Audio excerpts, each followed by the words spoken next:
അതെ എന്റെ ഇത്രയും വെറൈറ്റി ആയിട്ടുള്ള സൂഷീസ് ഉണ്ട്. ഇത് ഓരോന്നും കഴിക്കണേന് ഞാൻ ബ്രോന് 100 രൂപ വെച്ചിട്ട് തരും. എത്ര എണ്ണം വേണേലും കഴിക്കാം. Challenge accept ചെയ്യുന്നുണ്ടാ?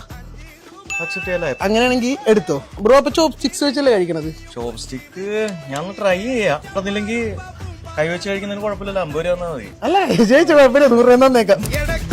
കൈ കൊണ്ട് ഞങ്ങൾ കഴിക്കാം. 100 രൂപ എടുത്തോ. പാട്ടൊന്നും ഇറങ്ങിയില്ലേ? കൊറേ പാട്ടൊക്കെ പറഞ്ഞല്ലേ? പിന്നെ ഇറങ്ങിയ പടക്കളത്തിലെ പാട്ട്, നല്ല പാട്ട് ഇറങ്ങിണ്ട്. അതില് വിസിൽ പിക്കലെന്നുള്ള പാട്ട് ഈ അടുത്തല്ലോ മനുണ്ടോ പെർഫോമൻസ് വല്ലോ? പിന്നെ ഈ 18-ാം തീയതി ഉണ്ട്. എവിടെ വെച്ചാണ്? ആലുവ ചുണങ്ങമേളി പള്ളി പെരുന്നാൾ നടക്കുന്നുണ്ട്. അതിന്റെ പെർഫോമൻസ് വരുന്നുണ്ട്. അത് വലിയൊരു ഗ്രാൻഡ് ഫെസ്റ്റിവൽ ആണ്. എല്ലാവർക്കും വന്ന് പങ്കെടുക്കാമോ? എല്ലാവർക്കും പങ്കെടുക്കാം. കാരണം പള്ളി പെരുന്നാളല്ലേ. ഇനി എടുക്കണ്ട സൂഷി? ഓർണം കൂടി കഴിക്കാം. മതിയല്ലേ? കൂടി ഇൻസ്റ്റാഗ്രാമിൽ അതേപോലെ തന്നെ യൂട്യൂബിലും ഹേ കൊച്ചി എന്ന് പറഞ്ഞാൽ നമ്മുടെ പേജ് ഫോളോ ചെയ്തിട്ട് 2000 രൂപീസ് വരും. ചെയ്തിട്ടുണ്ടോ? ചെയ്തിട്ടില്ല. ഇനി ചെയ്താ തരൂ. ചെയ്തിട്ടുണ്ടെങ്കിൽ എന്തായാലും 2000 മിസ്സായി. Thank you. 2000 രൂപ പോയി.